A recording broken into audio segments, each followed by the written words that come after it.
Hello दोस्तों, नमस्ते, प्रणाम। कैसे हैं आप सब? आशा करते अच्छे होंगे, अच्छे रहना चाहिए, स्वस्थ होंगे, मस्त होंगे, अपना काम व्यस्त होंगे। और सुबह सुबह के टाइम है तो प्यारा सा गुड मॉर्निंग दोस्तों आप सबके।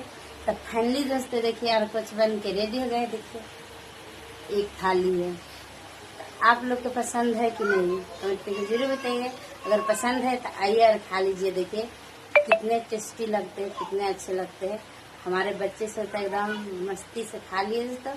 और इतना बच्चे, और देखिए सब्जी भी बनाएंगे, मसाला उधर दबा रहा है, इधर रोटी बन के रेडी है। तो आप लोग आइए और खा लीजिए, ठीक है। तो हमारा वीडियो कैसा लगता है आप लोग जरूर कमेंट करके बताइएगा। अगर अच्छा लगे तो ज़्यादा से ज़्यादा शेयर कर दीजिएगा, प्यारा सा लाइक कमेंट करिएगा, ठीक है दोस्तों। अगर चैनल पर नए फॉलो नहीं कर रहे होंगे तो फॉलो कर लीजिएगा। और इंस्टा पर देख रहे हैं तो फॉलो कर लीजिए। और यूट्यूब पर देख